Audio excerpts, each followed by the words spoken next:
Cuando Hezbolá lanzó sus primeros cohetes hacia Israel, precipitó una guerra que representaba la defensa de Irán y el horror para los libaneses. A partir de ese día, Líbano vería ataques y bombas en su territorio, mientras que los israelíes experimentarían lo que sus enemigos tenían de nuevo para los combates de ese año.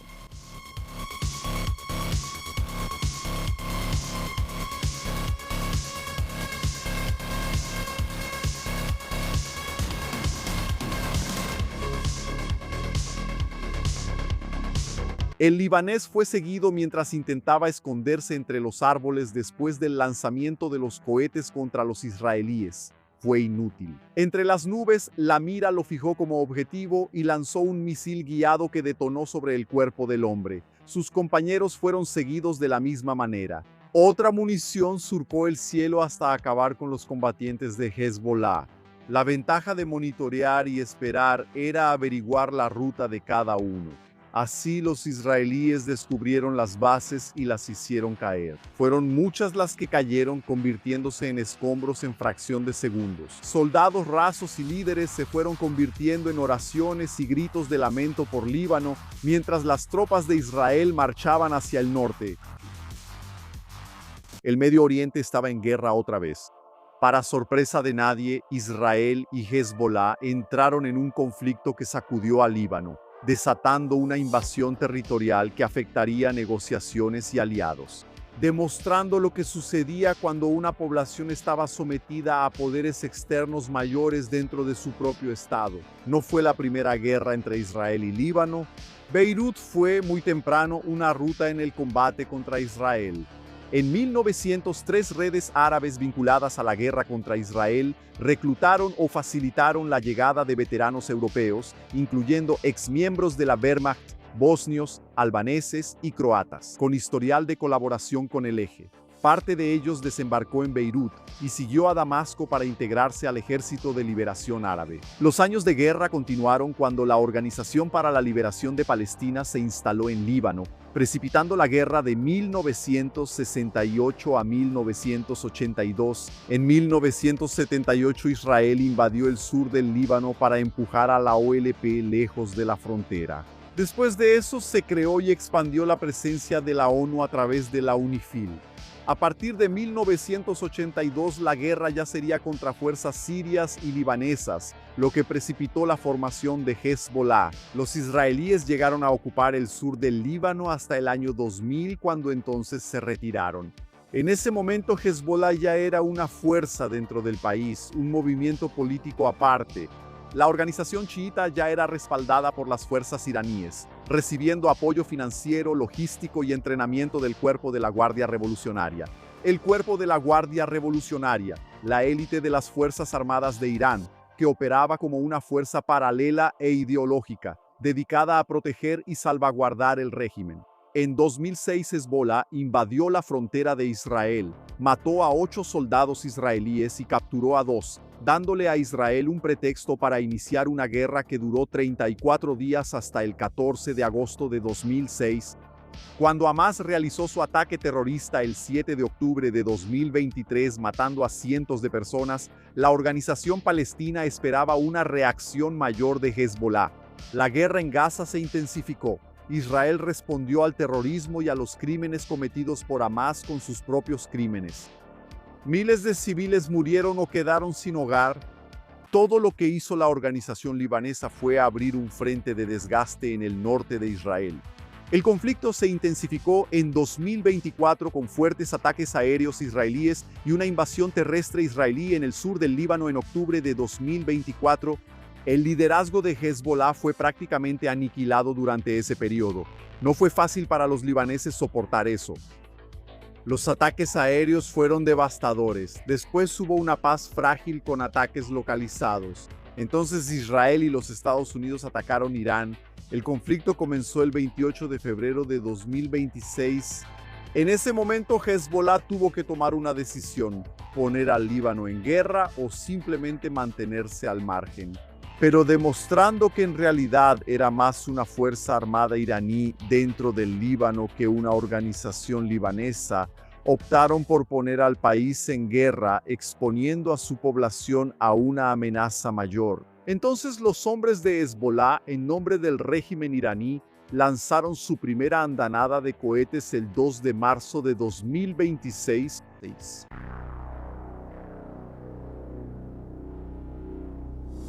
La noche fue perturbada por el sonido de los cohetes de Hezbolá volando hacia Israel. La andanada de más de 2.000 cohetes y drones voló contra el norte de Israel. Entre los objetivos estaba la base de defensa antimisiles Mishmar HaCarmel, cerca de Haifa. Por supuesto que las estructuras civiles fueron alcanzadas como era común en los ataques de Hezbolá. Los israelíes estaban preparados para eso. Era muy probable que incluso desearan que los enemigos dieran ese paso, dándoles motivos para expandirse al sur del Líbano, un plan que ya estaba en la mente de Benjamín Netanyahu. Los drones de Tel Aviv volaron sobre el Líbano. Los disparos de Hezbolá intentando contener el ataque rompieron la noche, dando el aviso final a quienes no se habían dado cuenta de que el Líbano estaba en guerra. Inmediatamente cientos de personas empezaron a retirarse de la región, anticipando lo que vendría, algo que temía todo ciudadano del Líbano en cuanto comenzó la guerra en Irán. Las bombas ya estaban cayendo sobre Beirut y otras ciudades durante la madrugada, el peor despertador posible. La mayoría de las personas no tenía dónde esconderse. A diferencia de Hezbolá, con su amplia red de túneles y búnkeres, las bombas guiadas de precisión lanzadas por aviones cayeron sobre los principales puntos donde Hezbolá tenía su centro de mando o lanzaba sus cohetes. La idea era la rara y rápida decapitación de la estructura de mando de la milicia, como sucedió en 2024. El 2 de marzo, las operaciones israelíes lograron eliminar a Hussein Makhled, el jefe de los servicios de inteligencia de Hezbolá, en un ataque que, según el Ministerio de Salud libanés, mató al menos a 52 personas e hirió a otras 154. Adán Adnan al-Othman, comandante de la Yihad Islámica Palestina, fue uno de los primeros en caer. Ya el 3 de marzo era bien sabido que comandantes de Hamas se refugiaban en Líbano y de ellos, Wassim Atala Ali recibió 2 ataques de Israel directamente en el campo palestino de Bedal. Otro de los objetivos fue Ibrahim Ghazali, vinculado a la unidad antitanque de Hezbolá y hermano del terrorista que atacó una de las sinagogas en Estados Unidos. Él estaba con su familia cuando la bomba alcanzó su casa, matando también a sus familiares, incluyendo niños. En los días siguientes empezaron a aparecer las bajas civiles de esos bombardeos. El horror apenas estaba comenzando en Líbano. La furia israelí se estaba extendiendo por el país. En Beirut, los civiles quedaron atrapados en el fuego cruzado. En una habitación de hotel, operativos de las fuerzas especiales iraníes, la Fuerza Quds, estaban reunidos cuando fueron sorprendidos por la explosión. El 11 de marzo, los israelíes descubrieron dónde estaba Ali Busalam Tabaja, comandante de enlace del Guardia Revolucionaria Islámica con Hezbolá. El iraní recibió su propia bomba, siendo obliterado durante el ataque. La cacería continuó. La intensidad de los ataques en marzo devastó edificios y casas por todo el Líbano. El cuartel general perteneciente a la milicia pro-Irán División Imam Hossein, en el sur del Líbano, también fue atacado. El comandante del grupo murió durante la explosión. Tanta destrucción no ocurrió sin la masacre de civiles. Hasta el 15 de marzo, Líbano ya contabilizaba cerca de 850 muertos y más de 2.100 heridos, incluyendo combatientes de Hezbolá y civiles. El 13 de marzo, una clínica de salud en Burj Khalifa fue destruida, resultando en la muerte de 12 profesionales médicos. Está claro que la insistencia de Hezbolá en mantener equipos de ataque y centros de mando en áreas civiles contribuyó a estas muertes. Pero eso no eximía de ninguna manera a Israel de los crímenes cometidos, de ninguna manera. Y aún podía empeorar, como se demostró en la campaña terrestre.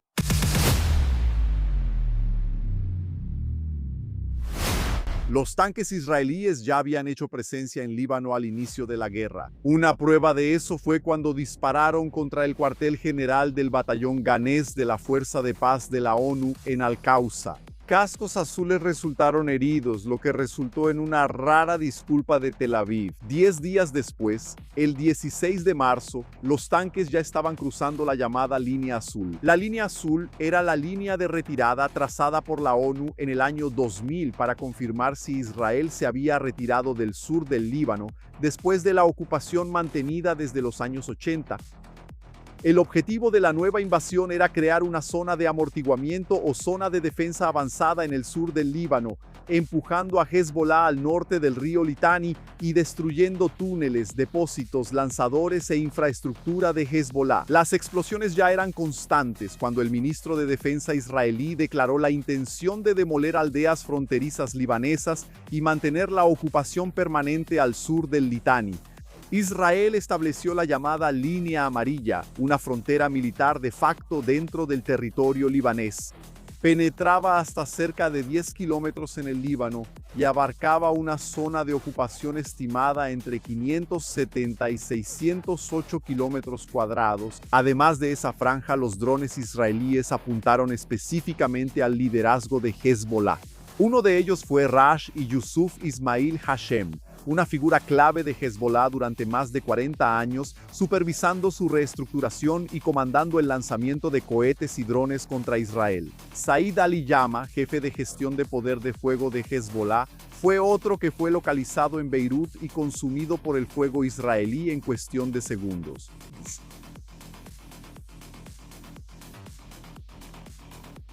Obviamente, Hezbollah no se mantuvo pasivo después de haber iniciado este conflicto.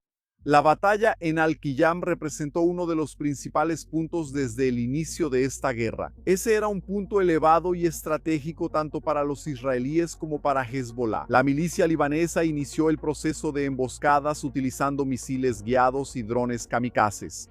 Hezbollah aprendió de los errores de Hamas en Gaza. Ellos sabían cómo lidiar con los famosos tanques Merkava. En una de esas emboscadas, 3 tanques fueron destruidos en 15 minutos, siendo uno de ellos alcanzado cuando fue utilizado para rescatar a los heridos de los 2 primeros. Uno de los primeros pilares de estos ataques fue la integración del Mistol y la optimización de las tácticas del Qord-EM. El Mistol más, producido en Irán, era el resultado de una ingeniería inversa sofisticada realizada sobre los misiles israelíes Spike capturados por Hezbollah en la guerra de 2006. El Mistol adoptaba una trayectoria parabólica, subiendo en vertical antes de lanzarse en picada sobre el objetivo. Esa trayectoria vertical anulaba la eficacia del sistema de protección activa TROF de los tanques Merkava de Israel, cuyos radares tenían ángulos ciegos en el cénit superior, lo que garantizaba la penetración del blindaje más delgado en el techo del tanque mediante ojivas en tándem acrobáticas. Esa no era la única sorpresa que Hezbollah tenía para los israelíes. Tanques, vehículos blindados y soldados serían perseguidos en las siguientes batallas.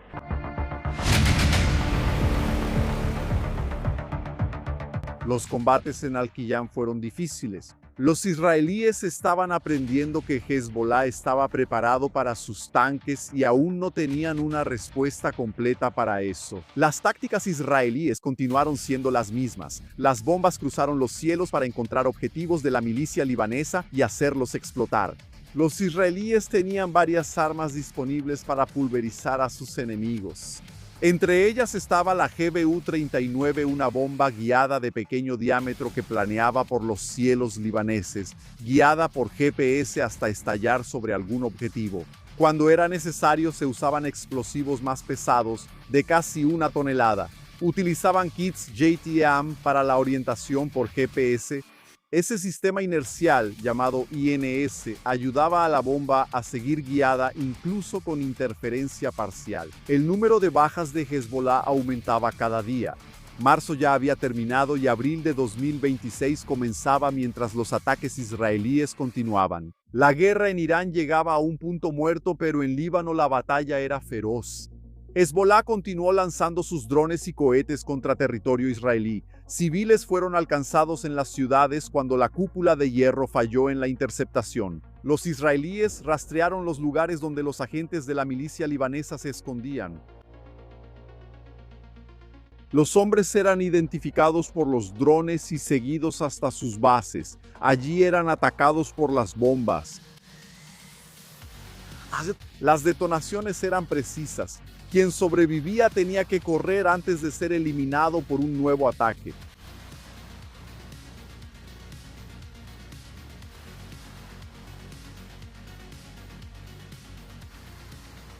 Los drones eran un arma esencial en la guerra. No había vuelta atrás con esa tecnología. Los israelíes usaron el Hermes 450 o el Hermes 900 para vigilar y seguir a los soldados de Hezbollah mientras transportaban armas o disparaban cohetes.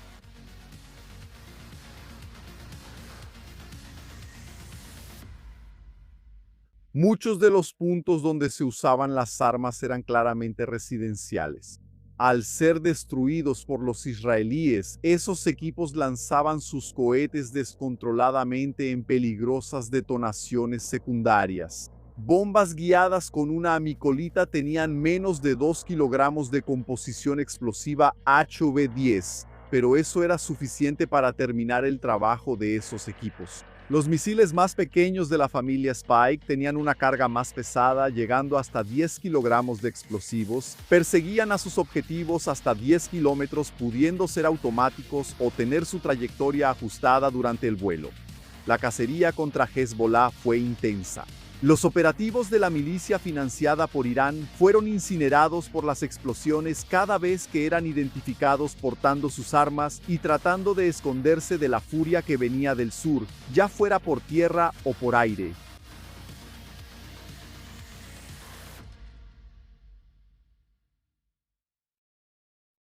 Los israelíes confiaron demasiado en sus drones y se olvidaron de que Hezbollah también aprendió algo sobre eso. Y ese fue un error fatal para las tropas de Tel Aviv. La inteligencia de Israel sabía que sus enemigos se estaban rearmando, pero no percibió parte de los riesgos.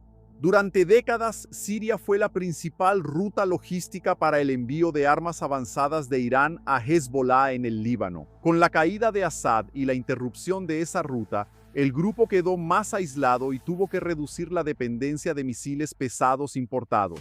Con la adaptación, empezó a invertir más en la producción local de drones y en la modernización de municiones, usando talleres subterráneos, impresión 3D y componentes electrónicos comerciales.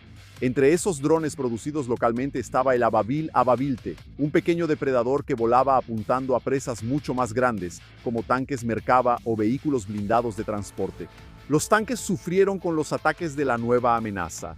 No había preparación ni planes previos para esos drones FPV. Hezbollah estaba un paso adelante de las fuerzas de defensa de Israel, devorando el metal que recorría las carreteras libanesas. A diferencia de los drones guiados por radio o GPS, las nuevas armas mantenían conexión física con el operador por fibra óptica, cable ultraligero, lo que dificultaba el bloqueo israelí por guerra electrónica y podía extenderse por kilómetros. Pequeños, baratos y volando bajo, estos drones exploraban el terreno del sur del Líbano para acercarse a los blindados sin aparecer como una amenaza tradicional. Algunos estaban armados con cargas antiblindaje, convirtiéndose en una alternativa barata a los misiles antitanque y en un problema grave para los vehículos blindados. Y no fue solo eso, una prueba clara de la falta de preparación israelí. La falta de preparación israelí estaba en la forma en que los soldados se estaban moviendo. En varios momentos, los soldados israelíes se concentraban de una manera que sería casi impensable en una guerra marcada por drones como la de Ucrania. Estas aglomeraciones terminaban convirtiendo a grupos enteros en blancos vulnerables para drones kamikaze, que se lanzaban sobre ellos y causaban muertos o heridos graves. En uno de los episodios más impresionantes, militares israelíes se reunieron para evacuar a un herido y esperaban la llegada de un helicóptero. La concentración de estos hombres en el mismo punto creó exactamente el tipo de objetivo que el FPV buscaba. El dron apareció, pero dos soldados se dieron cuenta de la amenaza a tiempo. La escena se volvió un caos. Los hombres corrieron, tropezaron, buscaron refugio y abrieron fuego.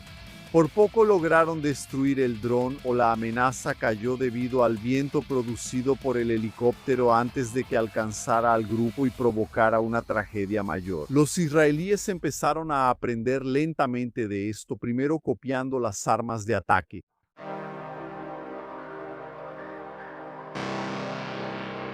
Por supuesto, los drones pesados israelíes siempre siguieron operando en Líbano. Sus cámaras siguieron a los combatientes de Hezbollah hasta que las armas se fijaron en el objetivo y fueron a detonar finalmente contra el enemigo. Mientras tanto, los soldados combatían en tierra disparando contra las fuerzas de Hezbollah. Algunos de ellos incluso llegaron a quedar acorralados ante la milicia libanesa. Granadas y rifles solo fueron suficientes para mantenerlos con vida, pero fueron los drones y los ataques aéreos los que resolvieron el problema. Las explosiones fueron derribando poco a poco la resistencia financiada por Irán. En ese momento, los drones FPV más pequeños de Israel entraron en acción. Estas armas empezaron a rodear a los combatientes de Hezbollah, transformando poco a poco la guerra en Líbano. No había momento para descansar. Ahora el terror era filmado en el rostro de los soldados. No era solo una transmisión aérea y distante, el miedo estaba grabado en los ojos antes de que las llamas le quitaran la vida al enemigo. Era difícil escapar. Drones pesados seguían en el cielo y los pequeños FPVs volaban rápidamente incluso detrás de los muertos rodeando a los combatientes de Hezbollah. Una pequeña explosión arrojó a hombres destrozados sobre el asfalto. Algunos de esos soldados heridos, vestidos como civiles, tiraron sus armas para evitar mayores riesgos. La victoria israelí en Al-Qiyam dio impulso para que las fuerzas israelíes continuaran avanzando hacia el norte. El siguiente paso fue el Blitz de Beirut, que se alcanzó ya a principios de abril. El 9 de abril de 2026, la 98ª División de Paracaidistas de Israel, apoyada por la Primera Brigada Golani Polanyi y la 35ª Brigada de Paracaidistas, inició el asalto terrestre a la ciudad en la llamada Operación Arado de Plata. Hezbollah defendió el área metropolitana con intenso fuego de francotiradores, dispositivos explosivos improvisados en callejones estrechos y enfrentamientos directos cuerpo a cuerpo en el mercado de la ciudad. Sin poder avanzar rápidamente sin sufrir grandes bajas, las fuerzas de defensa de Israel comenzaron a destruir de forma sistemática el área urbana de Blitz de Beirut. La ciudad fue casi borrada. Imágenes de satélite indicaron que cerca del 90% de la red urbana fue destruida o dañada, incluyendo más de 3.000 casas y la gran mezquita otomana, con más de 400 años. El 12 de mayo, las fuerzas de defensa de Israel ya habían consolidado el control militar absoluto, pisando sobre las ruinas de Blitz de Beirut. Aunque Hezbollah fuera el enemigo a destruir, la devastación causada por Israel era un crimen ante los civiles libaneses. Pero habría un día peor que ese.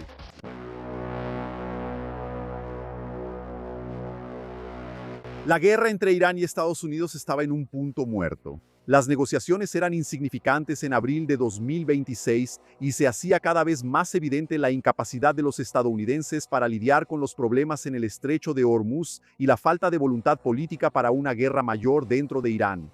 Se intentó un cese al fuego, pero en ese momento Irán ya estaba en una posición cómoda, sosteniendo guerras en otros países y manteniendo su territorio libre de esos problemas. Sus desafíos restantes estaban concentrados en el estrecho de Hormuz, con las ciudades ya sin los bombardeos del inicio de la guerra. A diferencia de su financiador, Hezbollah todavía sufría ataques en Líbano, y los civiles vivieron el punto máximo de ese horror en la llamada Miércoles Negro, cuando el fuego israelí arrasó el país. Rechazando de manera tajante la premisa de que la tregua entre Estados Unidos e Irán abarcaría su guerra con Hezbollah en Líbano, Tel Aviv inició la operación Tinieblas Eternas. 50 aviones de combate rompieron los cielos libaneses.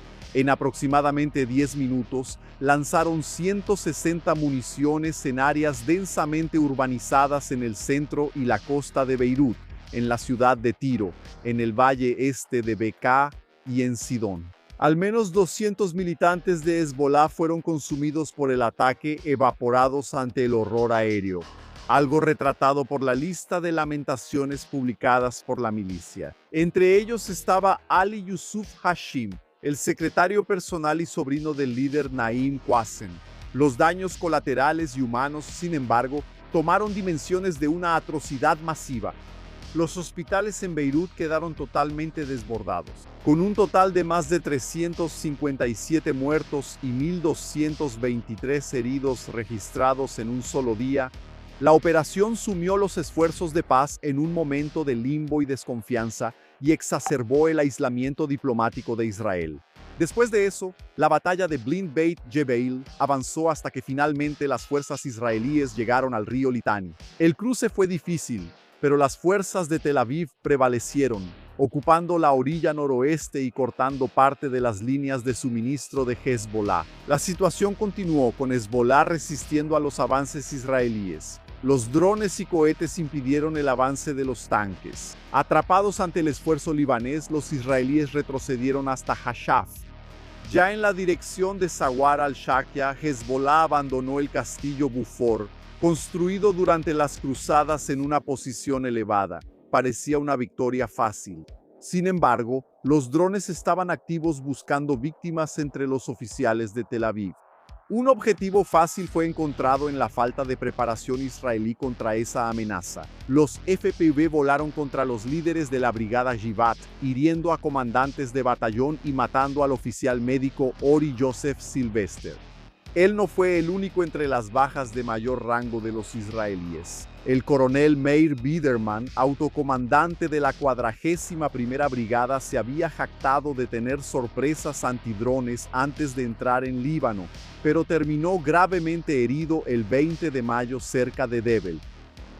Al acercarse junio, las sorpresas se volvían cada vez más amargas para Hezbollah, demostrando que solo eran una herramienta para Irán.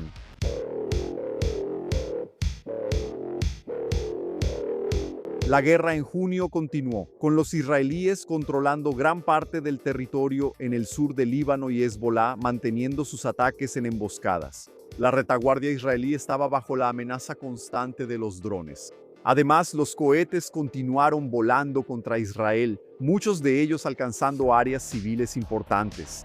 Las áreas lejos de la línea cero de conflicto tampoco eran seguras para la milicia libanesa. Sus hombres fueron volados dentro de autos. El apoyo aéreo eliminó a más terroristas en sus bases en varias ciudades. La red de información de los israelíes era poderosa en Líbano. Ese factor, junto con los drones vigilando cada movimiento a kilómetros de la línea del frente, permitía cazar a los combatientes enemigos en cualquier lugar. Entre las victorias israelíes estaba la captura de uno de los orgullos de Hezbollah, una infraestructura subterránea en Magdal Soum. El complejo tendría más de 200 metros de largo entre 20 y 25 metros de profundidad y 12 divisiones toneladas de explosivos y decenas de drones iraníes de gran tamaño. Y había un detalle importante. El lugar estaba a menos de 20 metros de una mezquita, precisamente para dificultar los ataques aéreos y proteger la infraestructura militar bajo cobertura civil. La caza de la dirigencia de Hezbollah continuó. Esta vez buscaban a Ali Musa Daqduk. Los ataques aéreos destruyeron bases en todo el Líbano, intentando encontrar figuras poderosas de Hezbollah. Daqduk fue importante dentro de las fuerzas especiales de la milicia durante años. Él actuó como el arquitecto que estructuró las milicias chiitas pro-iraníes en Irak después de la invasión de Estados Unidos en 2003. Mientras casas y bases eran destruidas y sus soldados cazados, Daqduk intentó moverse y mantenerse lejos del fuego hasta que fue encontrado el 12 de junio y quedó hecho polvo, igual que los demás. Si por un lado Daqduk cayó, por otro días después Hezbollah tramó su venganza. El objetivo fue el teniente coronel Dor Gedalia Ben Simón, comandante de 32 años del 52º Batallón de la 441ª Brigada Blindada. Él supervisaba el avance de las tropas cuando Hezbollah lanzó sus drones contra los israelíes. El Merkava del teniente coronel fue pulverizado, resultando en la muerte instantánea del oficial de alto rango y de los otros 3 miembros de la tripulación. El fuego israelí continuó cayendo sobre el Líbano incluso después de esa pérdida. Muchos de esos ataques alcanzaron a civiles cuando las bombas explotaron edificios durante el día, mientras los autos aún transitaban por las calles de las ciudades. Fuerzas internacionales presionaron de nuevo. Trump ya estaba perdiendo la paciencia con Netanyahu, pero los israelíes insistieron en su campaña contra Hezbollah. Incluso los iraníes llegaron a presionar, pero hubo poco que pudieron hacer después de haber puesto a sus vasallos y a la población libanesa en ese desastre. El acuerdo con el gobierno libanés se hizo sin la presencia de Hezbollah, que a su vez echó abajo cualquier negociación. Aún así, el daño ya estaba hecho. Los israelíes habían dominado una amplia franja territorial al sur del Líbano, arrasado varias aldeas y todo lo que Hezbollah logró hacer fue destruir tanques y matar a algunos soldados. Mientras tanto, el Líbano vivía una tragedia con más de 4.000 civiles muertos, todo en una lucha a favor del régimen iraní, que ahora al menos hasta mediados de 1000. En junio de 2026 salía vencedor y tranquilo, con un posible acuerdo multimillonario con Estados Unidos. Eran acuerdos de paz esquizofrénicos que incluían misiles poco pacíficos cruzando los cielos. Sin embargo, hasta ese mes, sin el terror de los bombarderos de guerra dentro de las ciudades de Irán. Esos acuerdos aún eran una ventaja para Irán, pero había un problema grave. Tales conversaciones incluían a Hezbollah, pero no al pueblo libanés. No es que Israel, Hezbollah o Irán parecieran preocuparse por eso.